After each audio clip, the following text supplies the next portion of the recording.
Hello dear students, मैं doctor Mahendra Kumar, assistant professor Babu Jagjivan Ram विधि संस्थान, बुंदेलखंड विश्वविद्यालय, झांसी। आज का हमारा विषय है इंटरप्रिटेशन ऑफ स्टैट्यूट्स और टॉपिक है हमारा introduction to interpretation of statutes. जैसा कि हम अगर विषय पर फोकस करें तो इसमें दो शब्द बहुत ही महत्वपूर्ण हैं, इंटरप्रिटेशन और स्टैट्यूट्स। इंटरप्रिटेशन का मतलब है कि टू एक्सप्लेन, व्याख्या करना, और स्टैट्यूट्स का मतलब है लॉ, विधि। तो अगर हम हिंदी में इसे कहें तो हम इसे कहते हैं विधि की व्याख्या करना या संविधियों का निर्वचन।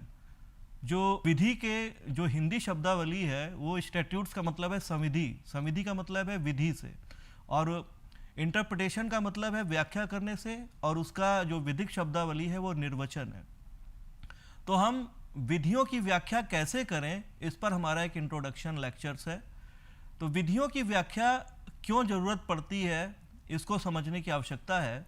विधियों की व्याख्या करना इसलिए आवश्यक है क्योंकि हमारे जो लॉ मेकर्स हैं, विधि बनाने वाले व्यक्ति, वो भी एक ह्यूमन बींग्स हैं, एक मानव हैं, और उनसे भी गलतियां होती हैं। कानून बनाते वक्त हो सकता है कि कानून स्पष्ट ना हो।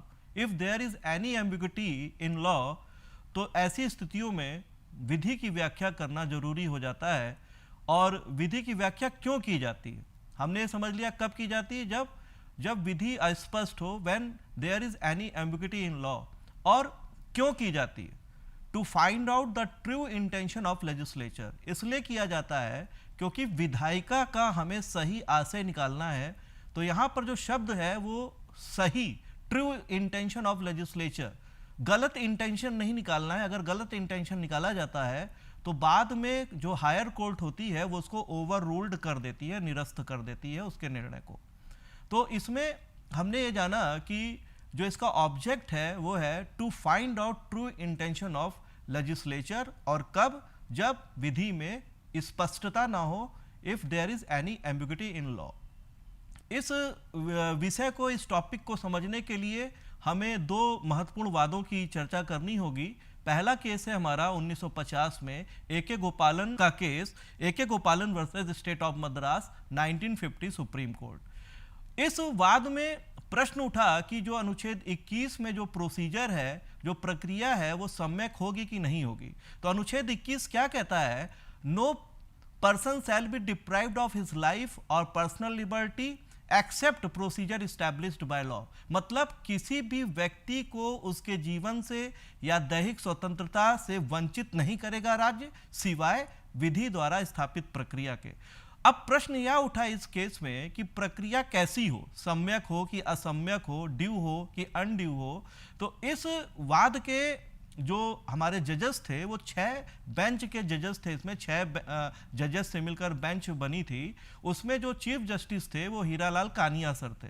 तो हीरालाल कानिया सर के माध्यम से और जो हमारे अन्य जज थे उसमें केवल डिसेंटिंग ओपिनियन हमारे जस्टिस फजल अली साहब की थी, और बहुमत का ये निर्णय आया था कि प्रोसेस मस्ट बी ड्यू और अनड्यू, इट इज इमैटेरियल। मतलब प्रक्रिया सम्यक हो या असम्यक, यह बात महत्वहीन है। मतलब यह है कि प्रक्रिया असम्यक भी हो सकती है। यदि विधायिका कोई ऐसी प्रक्रिया बनाती है जो असम्यक हो तो वो भी विधायिका ऐसा कानून बना सकती।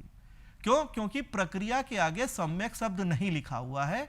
सुप्रीम कोर्ट ने अपने जजमेंट में ये दिया। लेकिन जस्टिस फजल अली साहब की डिसेंटिंग ओपिनियन थी। लगभग 28 साल के बाद Maneka Gandhi versus union of India 1978 में सुप्रीम कोर्ट ने ए.के. गोपालन में दिए गए निर्णय को गलत माना और ओवर रूल्ड करते हुए कहा कि मनेका गांधी के केस में कि procedure mentioned under article 21 must be due, fair, reasonable.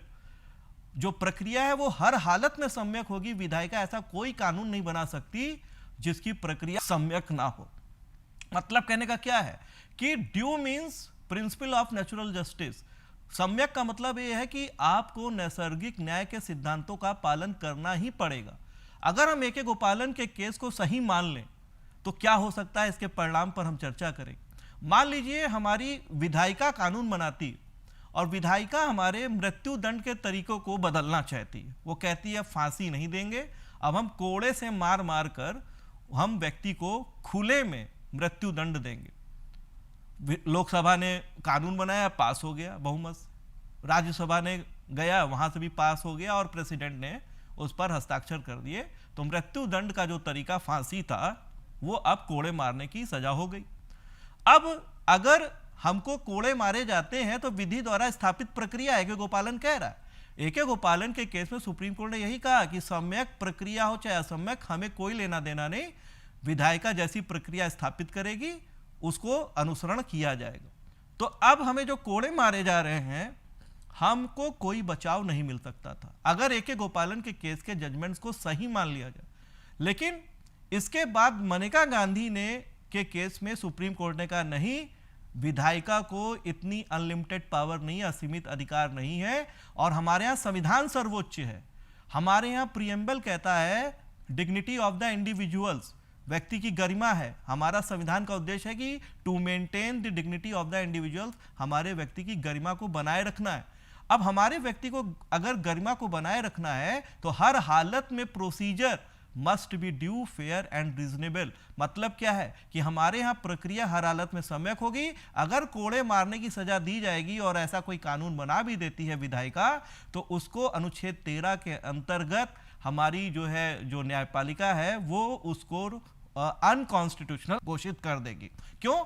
क्योंकि वैलिडिटी ऑफ लॉ, आपको यह ध्यान देना है कि कानून की वैधता किसके हाथ में है। अगर हम अनुच्छेद 13 का आकलन करें, विश्लेषण करें, तो हमें ये बात देखने को मिलती है कि यह हमारी न्यायपालिका के हाथ में है कि किसी भी कानून की वैधता को जांचने का कि वो सही बना है कानून की नहीं, ये हमारे न्यायपालिका के हाथ में है। और विधायिका का सिर्फ काम यह है कि वो कानून बना दे, लेकिन कानून की वैधता जो अंत में जो चेक करेगी वो हमारी न्यायपालिका करेगी। इसलिए वैधता की जब बात आती है तो ये कहा जा सकता है कि विधियों की व्याख्या हमारी न्यायपालिका करती है। और क्यों? क्योंकि वो देखती है कि हमारे यहाँ कानून वैध बना है कि अवैध बना है। मतलब क्या कि कोई भी कानून हमारे संविधान से ऊपर नहीं बन सकता। अब इसको अगर हम देखें कि मनेका गांधी में जैसे ही इन्होंने कहा, 28 साल के बाद ये जजमेंट आया ए.के. गोपालन के बाद, तो मेनका गांधी के केस में जस्टिस फजल अली की जो डिसेंटिंग ओपिनियन थी वो मेनका गांधी के केस में फॉलो की गई और एक न्यायिक क्रांति आ गई। और इसके बाद हमारे यहाँ ए नंबर ऑफ PIL लोकहितवाद भी हमारे भारत में आए और इसे एक न्यायिक क्रांति का आयाम कहा गया। और आपको अगर आज के परिप्रेक्ष्य में देखा जाए कि विधियों की व्याख्या न्यायपालिका ने इतनी अच्छी करी है कि इसी अनुच्छेद 21 की व्याख्या के अंतर्गत, जबकि मनेका गांधी में इस बात को जब स्वीकार किया गया कि प्रक्रिया हर हालत में सम्यक होनी चाहिए, तो इसी का ये परिणाम है कि हमारे यहाँ ट्रिपल तलाक, सबरीमाला केस, एडल्ट्री को अनकॉन्स्टिट्यूशनल घोषित कर दिया गया सबरीमाला में। और हमारे ट्रिपल तलाक में जब अनुच्छेद 25 और 21 में टकराव हुआ तो तब भी हमारी विधि की व्याख्या करते हुए न्यायपालिका ने इस चीज को कहा कि अगर दो मूलाधिकारों में भी टकराव होता है तो अनुच्छेद 21 को हम प्रिवेल करेंगे, ऊपर मानेंगे। तो अनुच्छेद 25 दब गया, उसके अधीनस्थ हो गया अनुच्छेद 21 के, और पर्सनल लिबर्टी को उन्होंने सर्वोपरि रखा, जो कि Maneka Gandhi versus union of India में जो सुप्रीम कोर्ट ने जो जजमेंट दिया था उसी का परिणाम आज भी हमको देखने को मिलता है। अगर ए.के. गोपालन के केस को सही मान लेते हम लोग और मनेका गांधी के केस में अगर ओवर रूल्ड नहीं किया जाता तो हमें लगता है कि हमारे भारत का लोकतंत्र सुरक्षित नहीं रहता और डिक्टेटरशिप की शुरुआत हो जाती। अब अगर हम चर्चा करें कि इंटरप्रिटेशन ऑफ स्टैट्यूट्स, जहां पर कानून संदेह उत्पन्न कर रहा है, हमारी न्यायपालिका का यह कर्तव्य है कि उस संदेह को दूर करे और विधायिका का सही आशय निकाले। तो इसमें जजेस और वकीलों का बहुत बड़ा योगदान होता है। जब हमारे किसी भी कानून का सही आशय निकाला जाता है तो जो कोई सही आशय निकाल देता है, जैसे कि ए.के. गोपालन के केस में सही आशय नहीं निकाला गया था, तो उस जो बेंच के जजेस थे उनका प्रमोशन नहीं हो सकता, उनको एमिनेंट जूरिस्ट नहीं कहा जा सकता। लेकिन उसके बाद मनेका गांधी के केस में जिन जजेस ने 7 जजेस की बेंच थी, उसमें जिन जजेस ने जस्टिस भगवती साहब ने विधायिका का सही आशय निकाला और फजल अली साहब की डिसेंटिंग ओपिनियन को मेजॉरिटी में माना गया, तो ये एक बहुत बड़ी उपलब्धि थी जजेस के लिए, फजल अली साहब के लिए। और जस्टिस भगवती जी ने तो यहां तक कह दिया, right to life means right to life with dignity. सम्मान सहित जीने का अधिकार है। अगर विधायिका सम्मान सहित शब्द नहीं लगा रही है तो इसका यह मतलब नहीं कि आप उसके सम्मान से खिलवाड़ करेंगे। जीवन का अधिकार का मतलब है जीवन का अधिकार सम्मान सहित है। जस्टिस भगवती साहब की यह देन है कि ये जो शब्द जोड़े। अब हम ये कहना चाहते हैं कि वकीलों का कैसे कानून के निर्वचन में योगदान होता है। तो कानूनों के निर्वचन में हमारे यहाँ जब न्यायपालिका में वकील लोग बहस करते हैं तो वो जजेस को सहायता प्रदान करते हैं विधायिका का सही आशय निकालने के लिए। इसलिए हम ये कह सकते हैं कि विधायिका के जो हमारे कानून स्पष्ट नहीं है और उनको स्पष्टता लाते हैं निर्वचन के माध्यम से, तो उसमें जजेस के साथ साथ हमारे वकील भी महत्वपूर्ण भूमिका निभाते हैं। और अगर हम न्याय के क्षेत्र में देखें तो बहुत से जो जजेस हैं उन्होंने काफ़ी नाम कमाया है। उसमें से हमारे जस्टिस भगवती साहब, जस्टिस फजल अली साहब और हमारे बहुत से जो और जजेस हैं उन्होंने बहुत नाम कमाया है। और हमारे यहाँ अगर जजेस की बात करें तो हमारे यहाँ कपिल सिब्बल हैं, अरुण जेटली साहब हैं, हमारे बहुत से नाम लिए जा सकते हैं जिन्होंने विधायिका के निर्वचन के द्वारा, जो कानूनों को निर्वचन के द्वारा उन्होंने काफ़ी हद तक जजेस को अच्छे जजमेंट्स के लिए सहायता प्रदान करी। अब अगर हम कहें कि संविधियों के निर्वचन के बेसिक रूल्स कितने हैं तो इस पर भी चर्चा कर लेनी चाहिए कि हमारे यहाँ संविधियों के निर्वचन से संबंधित 3 मौलिक नियम है। पहला रूल है हमारा लिटरल रूल, शाब्दिक निर्वचन। शाब्दिक निर्वचन का क्या मतलब है, इसको निर्वचन का पहला नियम क्यों कहते हैं? क्योंकि ये सबसे पहले अप्लाई होता है कानूनों की व्याख्या करने में। और लिटरल रूल का मतलब ये है कि what do the common people think, एक सामान्य व्यक्ति क्या सोचता है उस भ्रम वाले शब्द को लेकर। इस पर महत्वपूर्ण केस है राम अवतार का केस और मोती जमींदारी का केस। तो राम अवतार के केस में क्या हुआ कि यह प्रश्न उठा कि हरी सब्जी के अंतर्गत पान के पत्ते आते हैं कि नहीं। The term green vegetables include और not include green beetles leaves, जो हमारे हरी सब्जियों में पान के पत्ते शामिल हैं कि नहीं, क्योंकि सरकार ने हरी सब्जियों पर टैक्स नहीं लगाया था और पान के पत्तों पर टैक्स लगाया था। तो अब ये सुप्रीम कोर्ट को ये देखना था कि इसमें हरी सब्जियों में पान के पत्ते आते हैं कि नहीं आते हैं। तो एक सामान्य व्यक्ति क्या सोचता है, एक रीजनेबल पर्सन क्या सोचता है, अगर उससे भी पूछा जाए कि बताओ भाई पान के पत्ते हरी सब्जी में आते हैं, तो वो भी हंसने लगेगा। क्यों? क्योंकि एक सामान्य व्यक्ति भी जानता है कि ये हरी सब्जियों में शामिल नहीं किया जाना चाहिए। तो सुप्रीम कोर्ट ने लिटरल रूल अप्लाई करते हुए ये जजमेंट दिया कि पान के पत्ते हरी सब्जियों में नहीं आएंगे। तो इसका परिणाम क्या हुआ? इसका परिणाम ये हुआ कि राज्य का जो राजस्व है वो बढ़ गया। अगर गलत जजमेंट दिया जाता तो राज्य का राजस्व घट जाता। क्यों? क्योंकि पान के पत्ते पर टैक्स लगाया जा रहा था और पान के पत्ते को जब हरी सब्जी नहीं माना गया तो इससे क्या परिणाम निकला कि राज्य का जो राजस्व है वो बढ़ेगा। तो इस प्रकार हम ये भी कह सकते हैं कि एक न्यायाधीश राज्य के राजस्व में एक महत्वपूर्ण भूमिका अदा करते हैं। दूसरा नियम है हमारा गोल्डन रूल।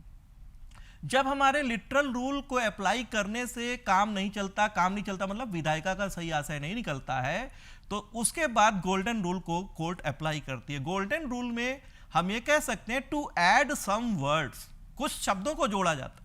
जैसे कि हमारे यहाँ जस्टिस भगवती ने मनेका गांधी के केस में क्या कहा कि right to life means right to life with dignity, जीने का अधिकार जो है हमारा सम्मान सहित। तो यहाँ पे जो शब्द जोड़े सम्मान सहित, ये गोल्डन रूल का उदाहरण। जैसे कि ली वर्सेस नैप का एक केस है। ली वर्सेस नैप के केस में कहा गया कि एक व्यक्ति ने एक्सीडेंट किया तो वो कानून जो कहता था कि जो व्यक्ति एक्सीडेंट करेगा वह रुकेगा, विल स्टॉप। तो एक व्यक्ति कुछ सेकंड के लिए रुका और चला गया। तो प्रश्न उठा क्या ये रुकना माना जाए? तो कोर्ट ने कहा कि अगर हम लिटरल रूल अप्लाई करते हैं तो ये तो रुका है, कुछ सेकंड के लिए ही रुका है। तो कहा कि नहीं, ये विधायिका का सही आशय नहीं कहा जा सकता। तो उन्होंने कुछ शब्द जोड़ दिए। क्या उसमें शब्द जोड़े? तो जोड़े उन्होंने कहा टिल द रीजनेबल टाइम, युक्त समय तक रुकेगा। और वो युक्त समय तक क्यों रुकेगा? क्योंकि उसे फर्स्ट एड देना है। जिसने एक्सीडेंट किया है उसकी इंफॉर्मेशन पुलिस को चाहिए, तो वो भागेगा नहीं, वो युक्त समय तक रुकेगा। तो with in reasonable time supreme court ने शब्द मतलब जो भी कंसर्निंग कोर्ट थी उसने कुछ शब्दों को जोड़ते हुए विधायिका का सही आशय निकाल दिया। फिर उसके बाद थर्ड रूल है हमारा मिस्चिफ रूल, जिसको कि हम रिस्टी का नियम करते हैं। इसमें क्या है कि कानून की हिस्ट्री देखी जाती है, हिस्ट्री ऑफ एन एक्ट। कि कानून में क्या कमियां थी, उस कमियों को दूर करते हुए कौन सा नया कानून आया है, उस नए कानून का क्या उद्देश्य है, उस नई धारा का क्या उद्देश्य है। इसके लिए अगर हम एक केस का जो है जिक्र करें तो हमारे यहाँ स्मिथ वर्सेस ह्यूज का केस लीडिंग केस है। इस केस में क्या हुआ कि जो प्रोस्टिट्यूशन लेडी होती हैं, जो वेश्यावृत्ति करती हैं, प्रश्न ये उठा कि वो सड़क पर खड़ी हो सकती हैं कि नहीं खड़ी हो सकती हैं। तो एक एक्ट लाया गया, उस एक्ट के माध्यम से कहा गया कि प्रोस्टिट्यूशन लेडीज जो हैं सड़क पर नहीं खड़ी होंगी। अब वो सड़क पर ना खड़े होकर क्यों नहीं खड़ी होंगी? क्योंकि उसे आने जाने व्यक्तियों को थोड़ी दुविधा होती थी, वो समान रूप से आ जा नहीं सकते थे। तो फिर उसके बाद क्या हुआ कि एक्ट ने उसमें संशोधन किया और कहा कि वो सड़क पर नहीं खड़ी होंगी। तो वो क्या हुआ, वो बालकनी पे खड़ी होने लगी, बालकनी में खड़े होकर इशारे करने लगी, कुछ उसके कहीं और स्थान पे खड़ी हो गई, रोड पे ना खड़े होकर एकदम दरवाजे के थोड़ा अंदर खड़े होने लगी। तो कोर्ट ने कहा कि अगर हम लिटरल रूल अप्लाई कर रहे हैं तो सड़क पर तो नहीं खड़ी है, बालकनी पे खड़ी है। लेकिन फिर उन्होंने मिसचिफ रूल अप्लाई करते हुए ये देखा कि इस कानून का उद्देश्य क्या है। इस कानून का उद्देश्य क्या है? To suppress the mischief and advance the remedy. किस मिसचिफ को दबाना है, किस रिश्ती को, किस कमी को दबाना है? उस कमी को दबाना है कि हमारे जो यात्री हैं, जो भी राहगीर हैं, वो सही तरीके से आ जा सके। तो ये कानून का उद्देश्य है। तो इस कानून के उद्देश्य को देखते हुए उन्होंने कहा बालकनी पे भी अगर खड़ी हैं या गेट के थोड़ा अंदर भी खड़ी हैं तो ये खड़ा होना सड़क पर खड़ा होने के बराबर है। तो ये विधायिका का जो सही आशय हमारी न्यायपालिका निकालती है वो इसीलिए ही निकालती है कि हमारे कानूनों में स्पष्टता कभी कभी नहीं होती है, और स्पष्टता को बताने के लिए हमारे न्यायालय का यह कर्तव्य है कि उन कानूनों की व्याख्या करें। इस पर एक केस और है रंजीत उडेसी का मिसचिफ रूल पर। रंजीत उडेसी के केस में हमारे यहाँ धारा 292 की व्याख्या की गई। 292 कहती है कि कोई भी अश्लील पुस्तक, कोई भी ऑप्शन बुक्स अगर कोई बेचेगा तो 292 की धारा लगेगी। अब इसमें रंजीत उडेसी साहब ने कहा कि हमारे पास जो अश्लील पुस्तक पाई गई है, जिसको कि सरकार ने बैन किया हुआ है, लेडी चैटरलीज बुक करके, तो उन्होंने कहा कि इस किताब, हमारे पास बहुत सी किताबें रखी लाइब्रेरी में, मुझे नहीं मालूम कि ये किताब वहाँ रखी हुई थी, दबी हुई है, छुपी हुई है। अब जांच में जब हमारे यहाँ जांच हुई, अन्वेषण हुआ, तो ये चीज़ हमारे यहाँ पकड़ी गई। इसके बारे में हमें कोई नॉलेज नहीं है, कोई हमारा इंटेंशन नहीं इसको बेचने का, सिर्फ हमारे यहाँ रखी पाई गई।